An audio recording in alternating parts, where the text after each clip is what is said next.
কোরআনের পেছনে যদি কিছু ব্যয় করেন কিয়ামতে ওর জবাব দেওয়া লাগবে, লাগবে না, কিন্তু ওটা বৈধ হওয়া লাগবে। 2 নম্বরে, পরিবারস্থ লোকদের জন্য কেউ যদি সম্পদ খরচ করে কিয়ামতে তার জবাব দেওয়া লাগবে না। অনেক মানুষ দেখতে মনে হয় ভালো মানুষ, নামাজও পড়ে, রোজাও রাখে, জুব্বা গায়ে দিয়ে মনে হচ্ছে বুজুর্গ, কিন্তু পরিবারস্থ লোকদের জন্য খরচ করতেও চায় না, এমন কিপটার কিপটা। এই এলাকায় মনে হয় চরিত্রের মানুষ নেই। আরে ভাই, পরিবারস্থ লোকদের জন্য আপনি যদি খরচ করেন, আপনার স্ত্রীর জন্য, আপনার সন্তানের জন্য, মা বাবার জন্য, কিয়ামতের দিন ওই সম্পদের হিসাব আল্লাহ নেবেন না। হ্যাঁ, তাই বলে আপনি অপচয় করতে পারবেন না। যতটুকু দরকার ততটুকু খরচ করা লাগবে। পৃথিবীর মানুষরা খরচ করবে কোন জায়গায়? তাদের অর্থ সম্পদগুলো, টাকা পয়সাগুলো, মেধা, শ্রম, বুদ্ধি, তাদের বিবেক কোথায় খরচ করবে? 1500 বছর আগে কাফিরেরা প্রশ্ন করত, ইয়াসআলুনাকা মাযা ইউনফিকুন। হে নবী, ওরা যদি জিজ্ঞাসা করে আপনাকে যে খরচ করব কোথায়, আপনি বলেন, কুল মা আনফাকতুম মিন খায়রিন ফালিল ওয়ালিদাইনি ওয়াল আকরাবিন ইলা আখির আয়াত। সূরা বাকারা 2 নম্বর পারা 12 নম্বর পৃষ্ঠার 14 নম্বর লাইনের 215 নম্বর আয়াতের মাঝের অংশে আছে। আপনি বলেন, দুনিয়ায় যদি খরচ করতে চাও, ভালো ভালো কাজে খরচ করো। ভালো কাজ কোনটা? এই এদিকে তাকান। এই পৃথিবীতে ভালো কাজ কোনটা যদি আমাকে জিজ্ঞাসা করেন, আমি যেই মতে চলি, যেই পথে আছি, যেই দলে আছি, ওইদিকে টেনে বলবো। এই কথা বলছেন না? আপনি যেই মতে আছেন, পথে আছেন, যেই দল করেন, আপনি ওইদিকে টেনে বলবেন। এটা মানুষের স্বভাব। এই জন্য আল্লাহ ব্যাখ্যাটা দুনিয়ার মানুষের হাতে ছেড়ে দেয়নি। আল্লাহ বলেন, আমি ব্যাখ্যা করছি, শোন। দুনিয়ায় ভালো কাজ কোনটা? ফালিল ওয়ালিদাইনি, 1 নম্বরে কেউ যদি দুনিয়াতে মা বাবার জন্য ব্যয় করে, এটা সবচাইতে ভালো কাজ। আজ পৃথিবীতে মা বাবার জন্য অনেকে ব্যয় করতে রাজি না। আর রাজি না হওয়ার পেছনে যারা দায়ী, তার 1 নম্বরে তার বউটা। অনেক বড় কারণে সন্তানের ইচ্ছা থাকলেও মা বাবার পেছনে আমরা ব্যয় করতে পারি না। এরকম ছেলে মেয়ে নেই? এই যে কয়েকদিন আগে রাজশাহীতে ট্রেনের নিচে মাথা দিয়ে যে বাবাটা মারা গেল, এমনি মারা যায়নি। এই লোকটার বউ আজ 8 মাস আগে মারা গেছে। তার 4টা ছেলে মেয়ে, 2টা ছেলে 2টা মেয়ে। এতদিন যাই হোক খাবার দাবার দিয়েছে। 2 জন বেটার বর কারণে তারা এখন বলছে, না, এই বুড়োকে আর বাড়ি রাখা যাবে না। ঘরের জিনিসপত্র পর্যন্ত ওঠানে ফেলে দিয়ে বলেছে, বাড়ি থেকে চলে যান। মুরব্বী মানুষ করবে কি? সারাদিন স্টেশনে ছিল, ওই আড়ানি স্টেশনে, খাওয়া দাওয়া নেই। জীবনের ওপরে বিতৃষ্ণা এসে গেছে যে কি করলাম আমি। শেষ পর্যন্ত ট্রেনের নিচে মাথা দিয়ে মরে গেল। আমি এখানে একটা বিষয় লক্ষ্য করেছি, শুধু এই দোষ ওই 4 ছেলে মেয়ের না, এই লোকেরও দোষ আছে। আর 4 ছেলে মেয়ে তো অবশ্যই এখানে অপরাধী, দোষী, কিন্তু এই মার, এই বাবারও দোষ আছে। মা বাবার দোষ কি? কারণ সন্তান হওয়ার পরে মার বাবার দায়িত্ব 11টা। কয়টা বলেন বলেন? এখানে যারা বাবা আছেন, মা আছেন, দেখেন তো আপনি একটাও পালন করেছেন কিনা? 1 নম্বরের সন্তান হলেই নবীজি বলেন তার প্রথম দায়িত্ব সে যেন একটা সুন্দর অর্থবোধক নাম রাখে। এখানে অনেক বাবা আছে, ছেলের নাম রেখে দিয়েছে ডেন্সার। ডেন্সার মানে ভয়ঙ্কর। জেলে আমি পেয়েছিলাম ডেন্সার রাসু। নাম শুনলে আপনার ভয় লাগবে। সুইডেন আসলাম, নাম শুনলে বোঝা যাচ্ছে যে কিরকম হবে তারা। আপনি নাম রাখার জন্য একটা অর্থ পান না। আবার অনেকে কোরআন শরীফ, হাদিস শরীফ পড়তে পড়তে গিয়েছে, একটা শব্দ দেখে মনে করে আনকমন লাগছে, রেখে দেয় ছেলের নাম, মেয়ের নাম। সেদিন রাজবাড়ী শহরের ভেতরে একটা দোকানের নাম দেখলাম, ওখানে মাহিন স্টোর। মাহিন মানে? ওনারা জিজ্ঞাসা করলাম, ভাই কি এটা? বলছে আমার ছেলের নাম খুব সুন্দর নাম, আমি কোরআনে পেয়েছি। বললাম মাহিন মানে কি জানেন? নিকৃষ্ট। আল্লাহুম আযাবুম মুহিন, নিকৃষ্ট আযাব আল্লাহ আপনার জন্য রেডি করে রেখেছে। হুজুর কোরআনে পেলাম, তাও কোরআনে থাকলেই হবে? কোরআনে তো কি ফেরাউনের নাম নেই, হামানের নাম নেই, করুণের নাম নেই, আবু লাহাবের নাম নেই, রাখতে পারবেন? এই জন্য আমাদের উচিত সন্তান হওয়ার পরে যেন আমরা নাম অর্থবোধক রাখি। এটা প্রথম দায়িত্ব বাবার। এটা আমাদের যিনি জাতির বাবা হিসাবে আমরা দাবি করি। নাম কি? ইব্রাহিম। নাম কি? হযরত ইব্রাহিম আলাইহিস সালাম। তিনি আমাদের নামও রেখেছেন বাবা হিসাবে, মিল্লাতা আবিকুম ইব্রাহিম হুয়া সাম্মাকুমুল মুসলিমিন। আল্লাহ পাক বলেন তিনি জাতির পিতা যে ইব্রাহিম, এটা কিন্তু পৃথিবীর কেউ বানায়নি, আমি আল্লাহ নিজে তাকে বানিয়েছি। আর তিনি তোমাদের জাতি হিসাবে নাম রেখেছে কি? মুসলিম। বলেন বলেন। তাহলে বাবার প্রথম দায়িত্ব হচ্ছে তার একটা সুন্দর অর্থবোধক নাম রাখা। কি নাম রেখেছে আপনি দেখতে পান? মুসলিম, আত্মসমর্পণকারী। এরকম 11টা দায়িত্ব আমি হাদিসের ভাষায় পেয়েছি, অথচ হাজারো মা বাবা একটাও পালন করি না। এই যে বুড়া, এই মুরব্বীর কথা বলছিলাম কেন জানেন? কারণ এই যে 11টা দায়িত্বের আমার মনে হয় একটাও পালন করেনি। 2 নম্বরে সন্তানের প্রতি আপনার দায়িত্ব পালন করা লাগবে। তার আকিকা দিতে হবে যদি সামর্থ্য থাকে। 7 দিনে, এটা সুন্নাত। অন্যান্য সময়ও দিলে আদায় হবে, কিন্তু সুন্নাত আদায় হবে না, 7 দিনে দেওয়া লাগবে। 3 নম্বরে তাকে দ্বীনের শিক্ষা দেওয়া লাগবে। যে লোকটা টেনে মাথা দিয়ে মারা গেল, যদি 4টা ছেলে মেয়েকে দ্বীনের শিক্ষা দিত, যে মাদ্রাসা বানিয়েছেন এরকম জায়গায়, সারা জীবন আপনাকে আমি এখানে পড়াতে বলছি না, এই সমসপুরে বা ডাক্তার রজব আলী মাদ্রাসায় সারা জীবন পড়াবেন না, অন্তত 2 থেকে 3 বছর একটু পড়ান। 3টা বছর যদি ওকে আপনি দ্বীনের শিক্ষাটা দেন, এরপরে আপনি যা বানাবেন বানান। আপনার ছেলে ডাক্তার হবে, ইঞ্জিনিয়ার হবে, বৈজ্ঞানিক হবে, পাইলট হবে, কোনো অসুবিধা নেই।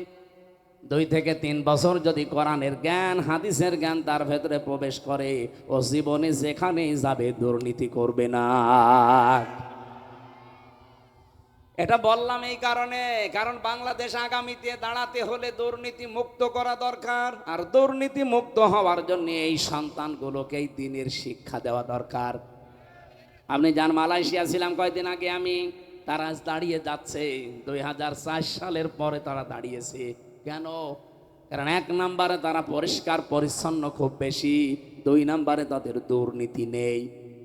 কোন খাদ্যে ভেজাল যদি প্রমাণ হয়, কোনো বিচার নেই, সঙ্গে সঙ্গে মেরে ফেলবে। আর বাংলাদেশে খাদ্যে ভেজাল দেওয়ার পরে হাতে নাতে ধরা পড়ে, বিচার হবে কবে? 11 বছর পর। কবে? তো 11 বছরে যাদেরকে খাদ্যে ভেজাল দিল, এদের কত কিছু নষ্ট হয়ে গেছে। এরা মৃত্যুর দ্বার প্রান্তে চলে যাচ্ছেন, এদের শরীরের বিভিন্ন অঙ্গ প্রত্যঙ্গ নষ্ট হওয়ার কারণে। অথচ লোকটা 11 বছর পরে তার মামলা শুরু হবে। কেন এতদিন লাগবে কেন? প্রমাণ হয়ে জোরে মেরে ফেলেন। এরকম 100টা মানুষ বাংলাদেশে একটু যদি দেওয়া যায়, এ দেশ এমনি। কি কথা বলেন না কেন? আর আজ বাড়িবাসী একটু খেয়াল করেন, 3 নম্বরে দ্বীনের শিক্ষাটা যদি সত্যি আমরা সামনে দিতে পারতাম, আগামীতে এই দেশের হাল যারা ধরবে, আল্লাহর কসম ওই মানুষগুলো যদি দুর্নীতি না করে, মালয়েশিয়ার মতো এই দেশটাও দাঁড়ায় যাবে। কথা বলেন না কেন? শিক্ষিত মানুষ হচ্ছে ঠিক, কিন্তু কোরআন আর হাদিসের শিক্ষাটা নেই। এইটা থাকতো, ওর যতই অভাব হোক, আল্লাহর কসম ঘুষ খেত না। ঝিনাইদহে এক টিয়নও পেয়েছিলাম, সকালবেলা গেছি ওনার বাড়িতে ছিলাম আমি, ওই দিন নাস্তা দিয়েছে আমারে। নাস্তা করার পরে চা দিলেও দেখি পিরিসের কাপ ভাঙা। আমি তো হেসে ফেলেছি, জ্ঞানী মানুষ তো বুঝে ফেলেছি। আমারে বলছে, হুজুর আপনি হাসেন কেন? আমি জানি পিরিস দিয়েছি, কাপ দিয়েছি আপনাকে, একটা ভাঙা ছিল, আপনি মনে করছেন সে টিয়ন ওর বাড়ি কাপ ভাঙা কাপে চা দিল। আসলে এই কাপটা আজ 2 দিন ভেঙে গেছে। এটা কেনার মতো টাকা আমার কাছে এখন নেই। অথচ গতকালকেও যদি একটা সই করতাম কমপক্ষে আমি 7 লক্ষ টাকা পেতাম। এরকম কাপ আমি হাজার হাজার কিনতে পারতাম। কথা বলেন না কেন? আমি কাপটা কিনি নাই কেন জানেন? আমি ওই টাকাটাও কালকে নেই নাই। আমার ভেতরে এই ভয়টা, ওই সেই ছোটবেলায় যখন কোরআন পড়েছিলাম, হাদিস পড়েছিলাম, ওই দিন থেকে বদ্ধমূল যে জীবনে না খেয়ে মারা যাবো, কোনোদিন আমি কোনো জায়গায় উঠলে ঘুষ খাবো না। আজ বাংলাদেশে মাত্র 1628 জন মানুষ যদি এইরকম তৈরি হয়ে যেত, এই দেশটা মিনি জান্নাত হয়ে যেত। খালি চুরিটা বন্ধ হোক এই দেশ থেকে, খালি চুরিটা বন্ধ হোক, এ দেশ দাঁড়িয়ে যাবে ইনশাল্লাহ। আর এর সাথে যদি কোরআন আর হাদিস যোগ করতে পারতাম, আল্লাহর কসম বাংলাদেশ সোনায় সোহাগা হয়ে যেত। এবার আমি ওই ছেলে মেয়ে 4 জনের কথা বলছি। এখন ওরা তো জানেই না যে বাবা কি জিনিস।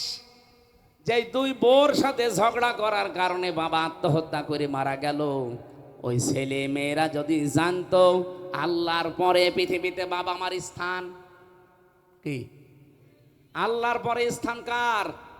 বলেন বলেন।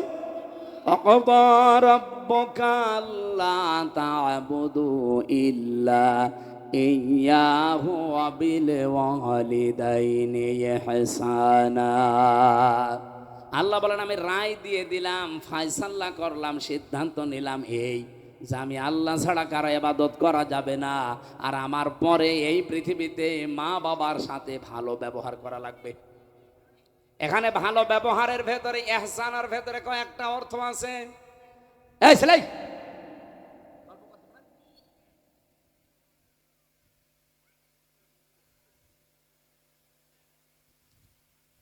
আমার ভাইরা, ইহসানের ব্যাখ্যায় যতগুলো অর্থ আমি ফি জিলালিল কোরআন তাফসিরে পড়েছি, 1 নম্বরে আপনি যদি কথাও বলতে চান, মা বাবার সামনে দাঁড়িয়ে মাথা উঁচু করে কথা বলতে পারবেন না।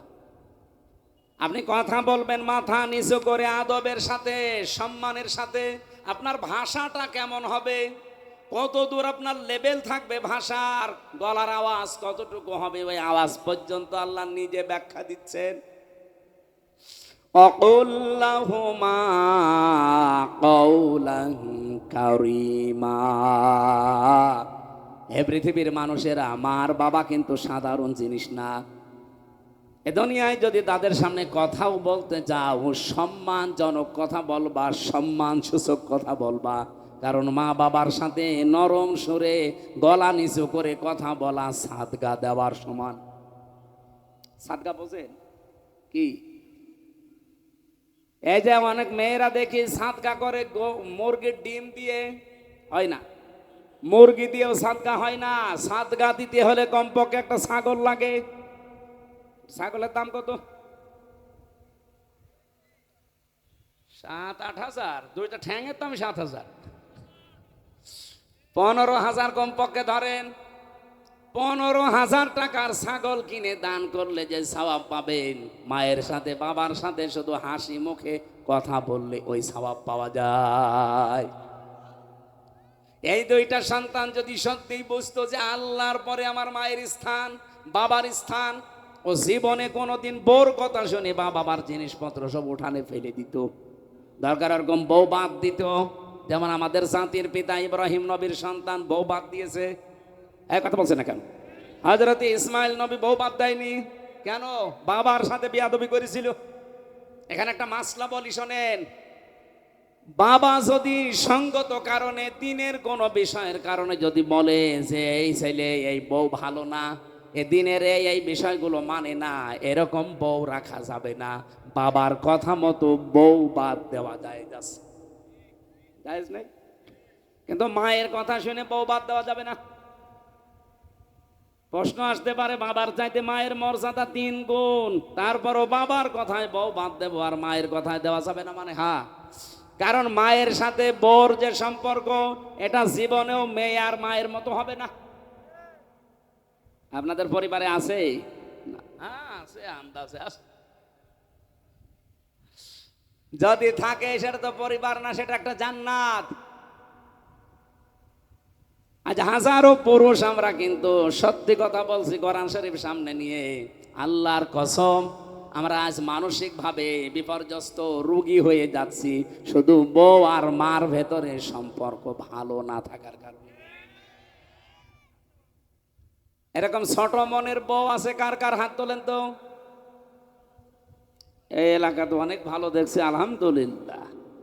আহা, এই এলাকায় বিয়ে করার দরকার নাকি?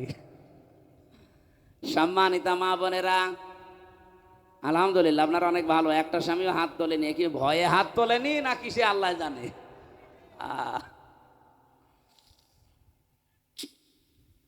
আপনি নিজের মা বাবাকে যেই নিয়তে দেখেন, এই নিয়তে নিজের শ্বশুর শাশুড়িকে একটু দেখতে পারেন না?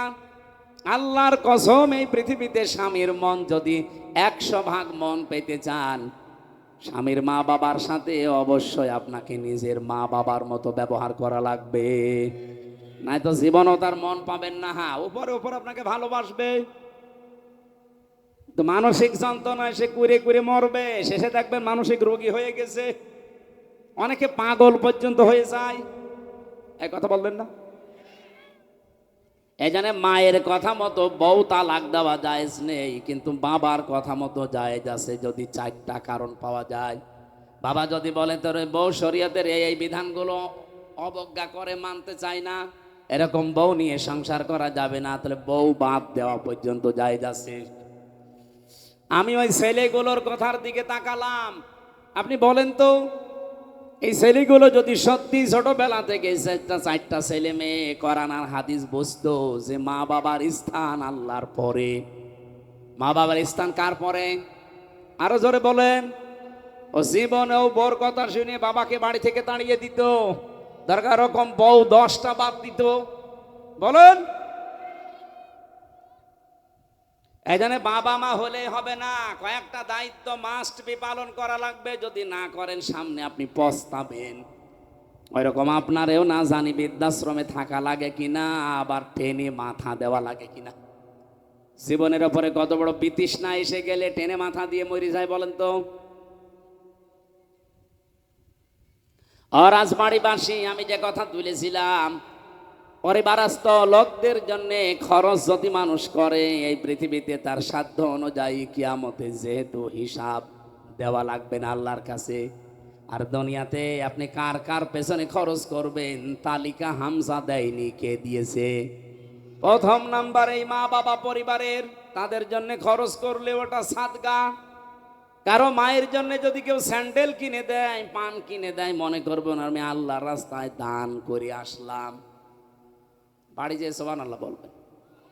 এলাকার মানুষ দেয় না, তার প্রমাণ এটা।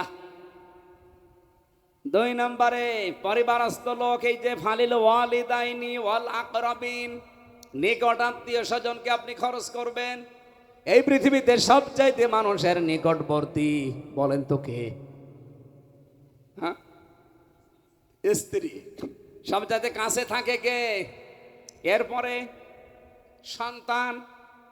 সিরিয়াল হিসাবে 7 জনের নাম পাবেন আপনি।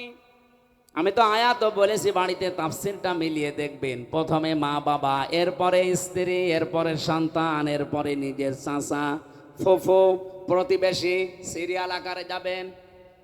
আল্লাহর এই ঘোষণাকে আপনি একটু বাংলাদেশের সাথে মিলান, বিশেষ করে রাজবাড়ী জেলা মিলবে, আরে পাশের জেলা ফরিদপুর আরো বেশি মিলবে। আল্লাহ বলেন সিরিয়াল হিসাবে টাকা পয়সা যদি তোমার থাকে, খরচ করবা মায়ের জন্যে, বাবার জন্যে, স্ত্রীর জন্যে, সন্তানের জন্যে, চাচার জন্যে, ফুফুর জন্যে, প্রতিবেশীর জন্যে। এই যে 7টা নাম বললাম, এর ভেতরে কোন পীরের নাম আছে বলেন? বলেন বলেন। আপনারা সিরিয়াল তো 7টা বাদ একবারে চলে যান একেবারে আল্লাহর ওলির দরবারে। আমি অলি বিরোধী না, পীর বিরোধী না, কিন্তু সিরিয়াল তো আপনি মানবেন। প্রথমে খরচ করলেই টাকা পয়সা থাকলে কার জন্যে?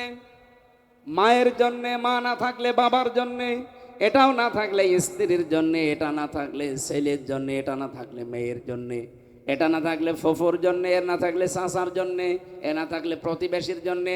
এরপরে আপনি যাবেন ফরিদপুরে, কি কথা বললেন? তারপরে যাবেন বরিশাল, তারপরে চট্টগ্রাম, তারপরে সিলেট, সিরিয়াল হিসাবে যে 7 জনের নাম বলছি, একজনের ভেতরেও সিলেট আছে, ফরিদপুর আছে, বরিশাল আছে। কোথায় চলে যাচ্ছেন? বুঝেছেন? কারা হাত তোলেন তো। আলহামদুলিল্লাহ, আমি জানি আপনি বুঝেছেন, কিন্তু আপনি মানবেন না। এর বড় আপনি দৌড়াবেন বাবার দরবারে। আমি বাবাকে দিতে নিষেধ করছি না, বাবার সিরিয়াল 8 নম্বরে। আপনি 1 থেকে 7 বাদ দিয়ে দিয়েছেন, চলে যাচ্ছেন 8 নম্বরে। হবে? বলেন। আপনি তো ধরা খাবেন। সুতরাং এই মুহূর্তে সিদ্ধান্ত নেন, 8 নাম্বার পরে আগে 7 নাম্বার পর্যন্ত ঠিক করি। এই যে তালিকা বলছি খরচের, এটাকে আমি নিজে বানালাম। এ ফর্দ বানিয়েছে কে? সূরা বাকারা 2 নম্বর পারা 12 নম্বর পৃষ্ঠা 14 নম্বর লাইনের 215 নম্বর আয়াত। মাঝের অংশে এটা আছে, কুল মান ফাকতুম মিন খায়রিন, ভালো কাজ কোনটা? ফালিল ওয়ালিদাইনি, মা বাবার জন্য খরচ করো। সাধ্য মতো। এই যে গরম চলছে, এখন মশা লাগে, একটা মশারি কিনে দিতে পারে না, আর চলে যাচ্ছে সেই কোথায়? গরুর গলায় দড়ি দিয়ে টানতে টানতে নিয়ে যাচ্ছে গরু। কোথায়? দরবারে। যেটা নিয়ে যাচ্ছে ওটা তো একটা গরু, আর যেটা দড়ি ধরে টানে ওটা আর এক গরু। এরকম গরু এলাকায় নেই। আমি আশা করছি আপনি কথা বুঝেছেন। এরপরও যদি কেউ না বোঝার ভান করে থাকেন, আমার কিছু করার নেই। এখন কোরআন শরীফ, বুখারী শরীফ আর হবে না। কি লাগবে? বাকারি শরীফ লাগবে। 3 নাম্বার জায়গা হচ্ছে, এদিকে তাকান। আমি বলেছিলাম 3 জায়গায় যদি সম্পদ আর সময় কেউ খরচ করেন, জবাব দেওয়া লাগবে না কিয়ামতে। 1 নাম্বারে আমার কোরআনের পেছনে, 2 নাম্বারে পরিবারস্থ লোকদের পেছনে, 3 নাম্বারে জিহাদের ময়দানে। আল্লাহর জমিনে যারা আল্লাহর দিন কায়েমের জন্য জিহাদ করে, প্রচেষ্টা করে, নিজে যদি যেতে পারেন ভালো, না যেতে পারলে যারা করছে তাদের পেছনে খরচ করা লাগবে। এই কথা বললেন না? এই জমিনে আজ 54 বছর চেষ্টা চলছে দিন কায়েমের জন্য, কিন্তু কেউ পারছে না। ফাত্তাবিউস সিয়াদাল আযম, এই হাদিসটা মুসলিম শরীফের। এদিকে তাকান। ফাত্তাবিউস সিয়াদাল আযম, এই পৃথিবীর ময়দানে, এই এলাকাতে দিন যার মাধ্যমে কায়েম করা অতি শীঘ্রই সম্ভাবনা বেশি। পৃথিবীর মানুষেরা তোমাদের আদেশ দিচ্ছে, নবীজি তাদেরকে তোমরা সাপোর্ট দাও। এই হাদিস আমি এখন বানালাম। বলেন। ফাত্তাবিউস সিয়াদাল আযম, এই পৃথিবীতে অনুসরণ করো তাদের যারা আল্লাহর জমিনে দিন কায়েমে অগ্রণী ভূমিকায় আছে। বাংলাদেশে 73টা এখন দল বিভিন্ন নামে চলছে, ইসলামী অন ইসলামী মিলে 73টার উপরে দেশে দল আছে। বলেন তো, সেই দলের দ্বারা তাড়াতাড়ি ভবিষ্যতে দেশে ইসলাম কায়েমের সম্ভাবনা বেশি, এবং কায়েম হয়ে গেলে তারা সঠিকভাবে চালানোর যোগ্যতা রাখে। সে যারাই হোক, আপনি যদি বুঝে থাকেন তাদেরকে সাপোর্ট করা লাগবে।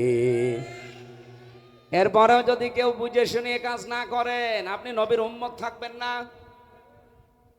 আমি জানি এরপরও অনেকে এখনো না বোঝার ভান করে আছে। এত সহজ বাংলায় বলার পরও বলে, হুজুর আমি বুঝি না। 73টা দল কাজ করছে এই দেশে, সবই ইসলামের পক্ষে, কিছু আছে ইসলামের বিপক্ষে, সেগুলো বাদ দিলাম। তারপরে তো দেখতে পাচ্ছেন কাদের দ্বারা এদেশে ইসলাম কায়েম হওয়া অন্তত তাড়াতাড়ি সম্ভব, এবং ইসলাম কায়েম হলে কারা সর্বাত্মকভাবে চালাতে সক্ষম।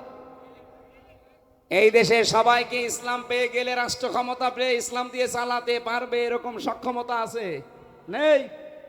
কারণ এদেশে ডিসি হতে হলে, এসপি হতে হলে, টিএনও হতে হলে আপনাকে বিসিএস ক্যাডার হওয়া লাগবে।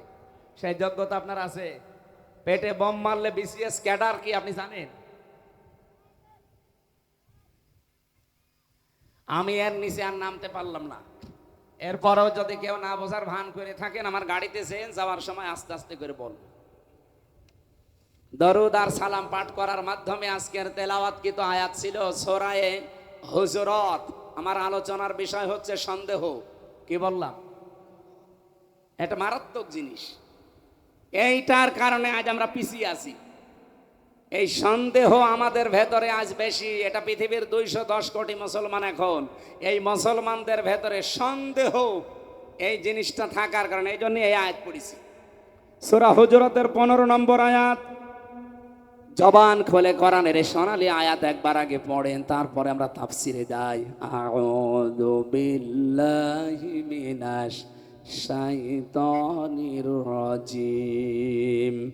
বিসমিল্লাহির রহমানির রহিম। ইন্নামাল মুমিনুনা আল্লাযীনা আমানু বিল্লাহি ওয়া রাসূলিহি সুম্মা লাম ইয়ারতাবু। আমি তেলাওয়াত করার সময় এই শব্দটা 3 বার উচ্চারণ করেছি।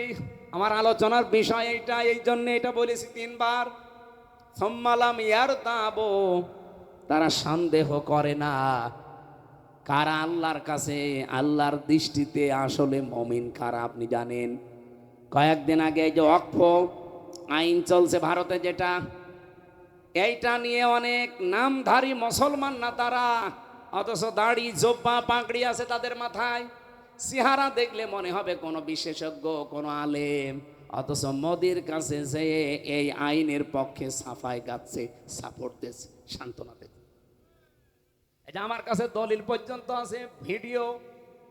তারা বলছে কোনো অসুবিধা নেই, আপনার যা করেছেন সব সঠিক, অথচ চেহারা দেখলে মনে করবেন বিশাল আলেম, বিশাল মুসলমান, অথচ এরা শিয়া। মোদিকে সাপোর্ট দেয় আর সাহস দেয় যে মুসলমানের যা করে করুক, আমরা আপনার সাথে আছি। এই জন্য শিয়াদের ভেতরে যে 7টা গ্রুপ আছে, এর এক গ্রুপ যে কাফের, তারা এরা যারা মুশরিকদের, ইহুদিদের সাপোর্ট করে। রব্বুল আলামিন জানিয়েছেন আমি আল্লাহর দৃষ্টিতে মুমিন হওয়া লাগবে। নিজেরে মুমিন বললেই হবে না। ওমিনান নাসি মাইয়াকুলু আমান্না বিল্লাহি ওয়া বিল ইয়াউমিল আখিরি ওয়া মা হুম বিমুমিনিন। অনেক মানুষ দুনিয়ায় এমন আছে, তারা বলে আল্লাহ তোমাকে বিশ্বাস করি, কিয়ামতেও বিশ্বাস করি, আল্লাহ বলেন এরা মুমিন না। তাহলে মুমিন হওয়া এটা বাহ্যিক দৃষ্টিতে না, এটা ভেতরের বিষয়।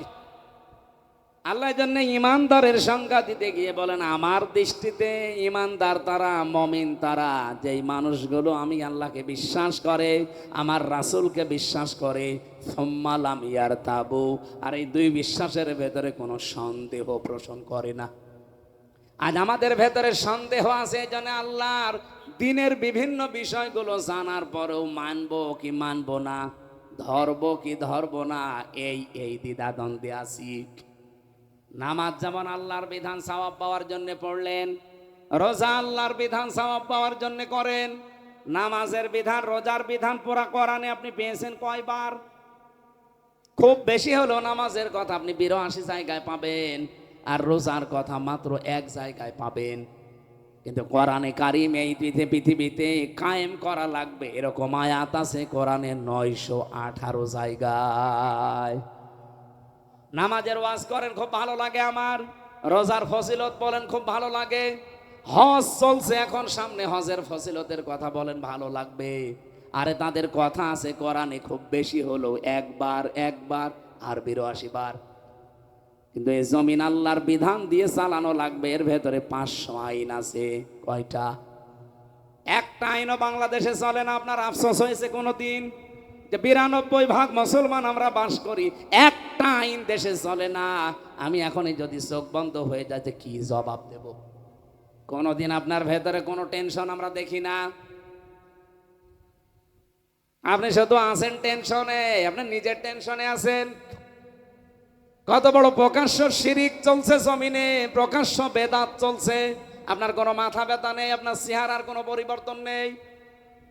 একটা বিধান জমিনে এখনো পর্যন্ত কায়েম হলো নাই 56,000 বর্গ মাইলের দেশে, অথচ 54 বছর আমরা স্বাধীন। একটা বিধানও কায়েম হয় না, কোনো মুসলমানের কোনো টেনশন নেই। কি জবাব দেবেন আপনি কবরে?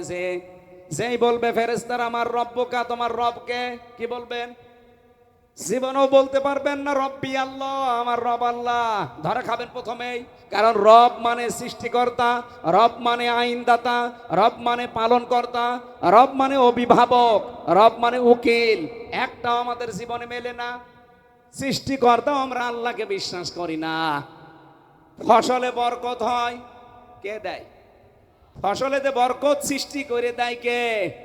আরো জোরে বলেন। কিন্তু কত মানুষ এই দেশে বলে মা দুর্গা গজা চড়িয়ে এসেছে, এই জন্যে ফসলে বরকত হয়েছে। ফসলে বরকত সৃষ্টি করে কি গজাই, দুর্গাই? কে? আপনি সৃষ্টিকর্তা আল্লাহকে মানেন না, বিশ্বাস করেন না। হিন্দুদের কয়েকটা ভোট পাওয়ার জন্য আপনি ইমান পর্যন্ত বিক্রি করে দিলেন। 2 নাম্বারটা তো আরো কঠিন, রব মানে আইনদাতা। 500 আইনের একটা আইনও দেশে চলছে না। কবরে যদি বলতেও পারেন রব্বি আল্লাহ, ফেরেশতারা পিটাবে। এই কিভাবে বলিস রব আল্লাহ, তোর দেশে আল্লাহর আইন চলতো? কি বলবেন যে না, নিজের কথাই তুই নিজে মিথ্যাবাদী। আমরা আল্লাহর আইনের কথা খেলা করার জন্য বলি না, এই কারণে বলি, কারণ কবরে যাওয়ার প্রথম প্রশ্ন হইতো এইটা যে মার রব্বকা, তোর রবকে। আমি আশা করছি আমি কি বোঝাতে চাই শুধু ইঙ্গিত দিলে আপনি বুঝে ফেলছেন। এরপরও যদি আপনি না মানেন, আমার আর কিছু করার নেই। হ্যাঁ, আমারে যদি আল্লাহ দারোগা পুলিশ করে পাঠাতো, পিটি আপনারে হেদায়েত করতাম, যেহেতু দায়িত্ব আল্লাহ আমারে দেয়নি। কলিল হাক্কু মির রাব্বিকুম ফামান শাআ ফালিয়ুকমি ওয়া মান শাআ ফালিয়াকফুর। নবী হক কথাগুলো তুলে ধরবেন, যার ইচ্ছা হয় সে মেনে নেবে, যার ইচ্ছা হয় সে কুফরি করবে। ইন্না আতাদনা লিয-যালিমিনা নার, জালেমদের জন্য আমি আল্লাহ আগুন প্রস্তুত করে রাখলাম। বলেন নাউজুবিল্লাহ। আল্লাহর এই বিধানগুলো না মেনে আমরা যেন জালেম হয়ে না যাই। আমি আবার বলছি, ফিরে আসেন আল্লাহর দিনের দিকে, দিন কায়েমের দিকে ফিরে আসা লাগবে আমাদের। পড়া কোরআন পড়ে আমি এতটুকু অন্তত বুঝেছি, 2টা জায়গায় মত পার্থক্য করা জায়েজ নেই, হারাম। একটা হচ্ছে ওয়াতাসিমু বিহাবলিল্লাহি জামিআ ওয়ালা তাফাররাকু। এই জায়গায় যখনই বলা হবে কোরআন আঁকড়িয়ে ধরেন, এখানে কোনো ফতোয়াবাজি চলবে না। 2 নম্বরে আছে সূরা শুরার 13 নম্বর আয়াতে, ওয়াকিমুদ্দিন ওয়ালা তাতাফাররাকু ফি। দিন কায়েমের ব্যাপারে যখন বলা হয় সবাই এখন, এখানে কোনো ফতোয়াবাজি করবেন না, তখন আপনারা সত্যি মত পার্থক্য করবেন না। কে বলছেন? অথচ বাংলাদেশে দেখি এই 2 জায়গায় ফতোয়াবাজি বেশি হয়। কোরআনের কাছে আসতে বললে যত রকমের ফতোয়া বের হয়, দিন কায়েমের কথা বললে যত রকমের ফতোয়াবাজি বের হয়, যে ওর আকীদা ঠিক নেই, এ নিয়ম না। আপনি নিয়ম একটা বানান, নিয়ম বানিয়েও হলে ইসলামী আইনগুলো জমিনে বাস্তবায়নের চেষ্টা করেন। নয়তো যতই বুজুর্গ দাবি করেন, জীবনে এই দেশে আপনি ইসলাম নিয়ে টিকে থাকতে পারবেন না। আজ দেখতে পাচ্ছেন ভারতে মসজিদগুলো উগ্রপন্থী হিন্দুরা ভেঙে দিচ্ছে। সময়ের ব্যবধানে দেখবেন বাংলাদেশেও অবস্থান ওই হবে। এজন্য সতর্ক হওয়ার সময় এখনই। দিন যদি জনে কায়েম হয়ে যায়, আল্লাহর কসম রাষ্ট্র যত ছোট হোক অসুবিধা নেই। আরে সিঙ্গাপুর বাংলাদেশের চাইতে আমার মনে হয় সিঙ্গাপুর 70টা সিঙ্গাপুর জোড়া দিলে যত বড় হবে, বাংলাদেশ একাই অত বড়। হ্যাঁ, এ রাজবাড়ির মতো না। রাজবাড়ি এ মাথা থেকে ও মাথা কত 40 কিলো হবে না? সিঙ্গাপুর 46 কিলো মাত্র, এদিকে ওদিকে পোড়াটা ঘুরেছি আমি। অথচ বিশ্বের ভেতরে 3-4 নম্বরের রাষ্ট্র সেটা। তারা নিজের আজ দাঁড়িয়ে গেছে। হ্যাঁ, তারা অন্য ধর্মের মানুষ। তা আমরাও যদি আমাদের ধর্মীয় অনুষ্ঠানগুলো নিজেরা স্বতন্ত্রভাবে পালন করে এই দেশটাকে সত্যি যদি স্বাধীন রাখতে পারি, আল্লাহর কসম আমরাও ইসলাম নিয়ে আফগানিস্তানের মতো দাঁড়িয়ে যাব। এখানে কোনো সন্দেহ করা যাবে না আল্লাহর কোনো বিধান নিয়ে। অজাহাদু বিআমওয়ালিহিম ওয়া আনফুসিহিম ফি সাবিলিল্লাহ, জান আর মাল নিয়ে তারা সর্বাত্মকভাবে আল্লাহর জমিনে আল্লাহর দিন কায়েমের জন্য চেষ্টা চালাবে। উলাইকা হুমুস সাদিকুন। আল্লাহ বলেন এরাই হচ্ছে আমি আল্লাহর দৃষ্টিতে সত্যবাদী। এখানে আমি 27টা পয়েন্ট পেয়েছি সত্যবাদী হওয়ার জন্য। এই 27টা বিষয় তো যে দুনিয়াতে কারো জীবনে থাকে, কিয়ামতের দিন সত্যবাদী যিনি সর্বপ্রথম হযরতে আবু বকর সিদ্দিক। সিদ্দিক মানে কি বলেন বলেন, ওনার সাথে কিয়ামতে উঠতে পারবেন। কিয়ামতে প্রতিটি দরজা জান্নাতের হযরতে আবু বকরকে ডাকতে থাকবে, আসেন সিদ্দিকে আকবর, আমার দিকে আসেন, আপনাকেও ডাকবে। যদি এই 27টা বিষয় আমরা আমল করতে পারি, আমি সবগুলো নোট করেছি যে সত্যবাদী হতে হলে আল্লাহর দৃষ্টিতে কি কি করা লাগবে। এটার প্রথম দলিল পাবেন সূরা বাকারা, সূরা তাওবার 119 নম্বর আয়াতে, ইয়া আইয়ুহাল্লাযীনা আমানুত্তাকুল্লাহা ওয়া কুনু মা'আস সাদিকিন। দ্বিতীয় নম্বর দলিল পাবেন সূরা আহজাবের 70 নম্বর আয়াতে, ইয়া আইয়ুহাল্লাযীনা আমানুত্তাকুল্লাহা ওয়া কুলু কাওলান সাদীদা। এরকম 27টা দলিল পুরা কোরআনে আমি সেট করেছি। এদের সাথে যদি আমাদের জীবনও মিলে যায়, কিয়ামতের দিন অবশ্যই আবু বকরের সাথে উঠতে পারবো। 3টা জায়গায় যদি কেউ সম্পদ এবং সময় ব্যয় করে, কিয়ামতের দিন ওই জিনিসের হিসাব আল্লাহর দরবারে দেওয়া লাগবে না। 1 নম্বরে কোরআনের পেছনে যদি কেউ সময় ব্যয় করে, সম্পদ ব্যয় করে, কিয়ামতের দিন ওই সম্পদের হিসাব দেওয়া লাগবে না, কিন্তু সম্পদটা হালাল হওয়া লাগবে। আপনি যদি চুরি করে এনে বলেন যে এই নে, ওটার হিসাব দেওয়া লাগবে না। হ্যাঁ, 1 লাখ গরু চুরি করে নিয়ে আসছিল, ইমাম সাহেবের সাথে দেখা হলো, এই গরু কিসের? কোরবানি দেব। রাতের বেলা গরু চুরি করে নিয়ে আসতেছে, কোরবানি দেব মানে? এটা আপনার ফতোয়া অনুযায়ী আমি আমল করছি। গত সপ্তাহে আপনি জমাত দিন বললেন কোরবানি যারা দিতে পারবে প্রত্যেকটা পশমের বিনিময়ে একটা করে সওয়াব হবে। আমি তো গরিব মানুষ, আমার তো সামর্থ্য নেই, এই জন্যে মামার বাড়ি থেকে গরু চুরি করে নিয়ে আসতেছি, কোরবানি দিতে চাই। এরকম বিশাল সওয়াবের কাজ থেকে আমি বঞ্চিত হতে চাই না। ইমাম সাহেব বলছে তো কবিরা গুনাহ হবে, আমি জানি। গরু চুরি করলে গুনাহ হয়, এটা আমি জানি। এই যে জবাই দেব কোরবানির দিন, প্রতিটি অক্ষরে সওয়াব হবে। ওই সওয়াব আর গুনাহ কাটাকাটি, মাঝখানে গোশত খাবো, ফাও। আপনারা চুরি করে যদি কেউ কোরআনের পেছনে ব্যয় করে, ওটার জবাব আল্লাহর কাছে দেওয়া লাগবে না? বলেন বলেন। যে জিনিস আপনার নয়, ওইটা যদি নিজের দায়িত্বে আপনি নিয়ে নিন, সে যেভাবেই হোক, জোর জবরদস্তি করে হোক, দখল করে হোক, সাদাবাসি করে হোক, ছিনতাই করে হোক, চুরি করে হোক, এটা যদি নিজের দখলে কেউ রাখে, যেই দিন দখলে নেবে ওই দিন থেকে সে আর নবীর উম্মত নেই, ফালাইসা মিন্না, ও বের হয়ে গেছে। এবার বাস্তবতায় বলেন, বাংলাদেশে বহু মানুষ আমরা দেখতে পাচ্ছি, যে জিনিস যার না সে দখল করে নিচ্ছে, ওইটা তার নিজের। এত জোরে বলার দরকার নেই।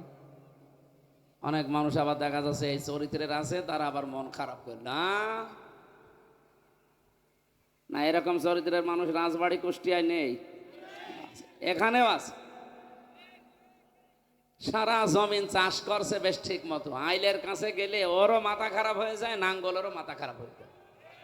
আমার মনে হয় যত বরকত আল্লাহ সব আইলের কাছে দিয়েছে। আইল কাটতে কাটতে এমন চিকন বানিয়ে ফেলে, পুলসিরাত তো অত চিকন হয় না। ওকে আইল আছে না পুলসিরাত হয়ে গেছে। আপনি এত বরকতে আইলের কাছে কে কি সব আল্লাহ ঢেলি দিয়েছে, আর জায়গা নেই। অথচ 1 বিঘত পরিমাণে কেউ যদি জমি ঠেলে নেয় কারো, কিয়ামতের দিন এরকম জমিন আল্লাহ 7টা মাথার উপর দেবে, তখন আপনার কত জমিন লাগে আপনি টের পাবেন। এই জন্য আইল ঠেলা মানুষ যারা, এমনকি অনেকে এখানেও বসে আছে যারা আইল ঠেলে এসেছে, আবার কালকে সে ঠেলবে, বলছে ঠিক। এই এলাকা তো সেরকম ভালো না। তাহলে প্রথম বুঝলাম, সেই জিনিস যার না, ও যদি জোর করে নেয়, জোর জবরদস্তি করে নিজের দখলে নিয়ে রাখে, ওই দিন থেকে ও কি নবীর উম্মত আর আছে? বলেন। বিশেষ করে আগস্টের 5 তারিখের পরে অনেকে অনেকের জিনিস দখল করে নিয়েছে। এ এলাকায় হয়তো এখনো শুরু হয়নি, না শুরু হয়েছে বলে আপনি মন খারাপ করবেন না, কারণ শুরু হলেও অসুবিধা নেই। যে জিনিস যার ছিল, ওই জিনিস যদি সে হারিয়ে ফেলে, ওইটা যদি সে পুনরুদ্ধার করে, ওটা যদি ফিরে পায় তাহলে তার কোনো দোষ হবে না। এই 15.5 বছর যাদেরটা নিয়ে আপনারা হালাল করেছেন, এখন যদি তারা তার নিজের জিনিস ফেরত পায় তার কোনো গুনাহ নেই। এরকম যারা করছেন তাদের অসুবিধা নেই। আপনাদের এখানে জেনে দায়িত্বে ছিলেন কি হাকিম জানো নাম, সে যে হাকিম হোক আমি জানি ভাই, পুরাটা বললাম না তাই। এই হাকিম সাহেবের মাধ্যমে কত কিছু আল্লাহর বান্দার হারিয়েছে। উনি যেদিকে চোখ দিত, আর একজন এই যে সদরের যিনি ছিল মেরামত আলী, এই দুইজন যা দায়িত্ব পেয়েছে অনেক কিছু হালাল করেছে। সে মিথ্যা মামলা দিয়ে হোক, মিথ্যা সাক্ষী দিয়ে হোক, জোর জবরদস্তি করে দখল করে হোক, বিভিন্ন জিনিস তারা 15.5 বছরে বাবা শাহজালাল সব হালাল। এভাবে করে নাই, কথা বলা লাগবে, করে নাই। ওইগুলো তো আর তার বাবার না, এই মানুষগুলোর সম্পদ তারা দখল করেছে। এখন যদি তারা ওইগুলো ফেরত পায় বা ফেরত নেয় তাদের কোনো গুনাহ নেই। জানে এইগুলো ফেরত নিয়ে নেবেন, কিন্তু জোর করে যারা নিরপরাধ মানুষ এদেরটা আপনি নিজের দখলে নিয়ে নেবেন। আপনি নামাজ পড়তে পারেন, রোজা রাখতে পারেন, আপনি হজ করে আসতে পারেন, ফালাইসা মিন্না, ওই দিন থেকে আপনি নবীর উম্মত আর নেই। এরকম নবীর উম্মত থেকে বের হয়ে গেছে মানুষ নেই। কারা কারা আছেন হাত তোলেন তো। একজো আপনার ছেলে ওইটা, ওরে চিমটি দেন। 2 নম্বরে ওয়াল মাকআদাহু মিনান নার, সে যেন নিজের জায়গা জাহান্নামে দখল করে নিল। বলেন নাউজুবিল্লাহ। সম্মানিত রাজবাড়িবাসী, এই জন্য আমরা নবীর এই হাদিসটার উপরে যেন আমল করতে পারি সেই তৌফিক কামনা করছি। বিশ্বের এই উগ্রপন্থী হিন্দুরা, আমি আবার বলছি, এটা রেকর্ড হচ্ছে, সব হিন্দু না, উগ্রপন্থী যারা সন্ত্রাসী, যারা জঙ্গি, এতদিন তামাম দুনিয়ার মানুষকে বাংলাদেশ সম্পর্কে তথ্য দিয়েছে দেশে নাকি জঙ্গি আছে। কিসের জঙ্গি? দেশে কোনো জঙ্গি ধরা পড়েছে? নেই। কারণ জঙ্গির নাটক যিনি লিখতো তিনি পালিয়েছে, আর নাটক যারা মঞ্চস্থ করতো তারাও পালিয়েছে। জঙ্গির এই নাটক লিখবে কে? এই জন্য জঙ্গিও নেই, ধরাও পড়ে না। কি কথা বলেন না কেন? আমি জেলখানায় একটা লোক পেয়েছিলাম, মনে হচ্ছে আল্লাহ দলের সভাপতি, সারা বাংলাদেশের আল্লাহ দলের সভাপতি, উনি জঙ্গি। ওনারে বললাম যে ভাই আপনি সভাপতি, আব্দুল মতিন। সেক্রেটারি কে? বলছে আমার ছেলে। ও সভাপতি, ও ছেলে সেক্রেটারি, আর দুনিয়ায় কেউ নেই ওদের। এই হচ্ছে জঙ্গি। আমারও নামে মামলা দিয়েছিল সন্ত্রাস বিরোধী। আমি নাকি আনসারুল্লাহ বাংলা টিমের প্রধান সারা বাংলাদেশের। এটা যে কি আমি নিজেই জানি না। এই ছিল দেশের বিচার ব্যবস্থা। মামলার আয়ু থেকে শুরু করে একেবারে বিচারপতি পর্যন্ত সব থরে থরে সাজানো জালেমদের। এটারে 15.5 বছরে যারা বিচারপতি, জজ যেগুলো ছিল, এগুলো সব ওই জালেমদের দোসর, ফ্যাসিস্টদের দোসর। ওদেরকেও পরিবর্তন করা লাগবে, একটাও যেন চেয়ারে না থাকে। এগুলো সব কুলাঙ্গার। মানুষ জেনে শুনে জালেমকে সাপোর্ট করে কোন কারণে? যতগুলো বিচারপতি ছিল আপনি তাকান, জানা শোনার পরেও বিচার করত। অথচ আমার এই মামলাটা আমি এই 3 বছর জামিন পেলাম না। আগস্টের 5 তারিখের পরে শুধু তুলতে দেরি, মামলা খারিজ করে দিয়েছে। জামিন দিত না সে মামলা এতদিন, এখন খারিজ করে দিয়েছে পুরা। আমি বলতেও গেলাম যে এই মামলা তো আপনার কাছে ছিল 3 বছর, তখন তো কিছু বললেন না, এখন একেবারে খারিজ করে দিচ্ছেন। এইটা উনি আমারে বলতো যে হুজুর আমার কিছু করার ছিল না, আমার হাত বাঁধা ছিল। কি কথা বলেন না কেন? এখন আমার হাত খোলা আছে, আমি ন্যায় বিচার করতে পারছি। আমরাও চাই বাংলাদেশে 1628 জন মানুষ দায়িত্বে ছিল, একটা মানুষের যেন সামনে আর কারো হাত বাঁধা না থাকে। সবার হাত হযরত সাহাবীদের মতো, এবং বাংলাদেশে 24 সালে যারা হাত খুলে জীবন দিয়ে গেল, আবু সাইদ, এদের মতো হাত খুলে রাখবেন। আপনার হাত বাঁধা থাকলে আপনিও তো ন্যায় বিচার করতে পারবেন না। যেন আগামীর বাংলাদেশকে হাত বাঁধা হবে না হাত খোলা হবে? বলেন বলেন। কিন্তু এখনো পর্যন্ত দেখছি এই আন্তর্জাতিক সাম্রাজ্যবাদী যারা, বিশেষ করে পাশের এই দাদারা, ওরা নিয়ন্ত্রণে এখনো পর্যন্ত রাখার চেষ্টায় আছি। এই দেশে কি হবে না হবে ওনাদের কথায় চলা লাগবে। কেন? আমরা কি পরাধীন? বলেন। ভারতের দালালি যারা করবে এই দেশে উলঙ্গ করে পিটানো লাগবে শয়তানগুলো। 2732 জন মানুষ জীবন দিয়ে গেল, তাদের জীবনের দাম নেই। আপনি এখনো দালালি করেন মানে? আমি আবার ঘোষণা দিচ্ছি, এই দেশে যদি সত্যি বাইরের কোনো দেশের কেউ দালালি করে, সে যে দেশেরই হোক, কোন উগ্রপন্থী যারা তাদের দালালি করলে তারে উলঙ্গ করে সবাই মিলে পিটাবে, জীবনের মতো শিক্ষা হয়ে যাবে। যেহেতু এই অনুষ্ঠানটা শুধুমাত্র মুসলমানদের জন্য আপনারা দেননি, হাদা বায়ানুল লিন্নাস হুদাল লিন্নাস, মানুষ পদবাচ্য যারা বিবেচিত সবার জন্য আজকের এই অনুষ্ঠান। কথা বলেন ঠিক কিনা? অন্য ধর্মের ভাইরা যারা এসেছেন ওয়েলকাম জানাচ্ছি।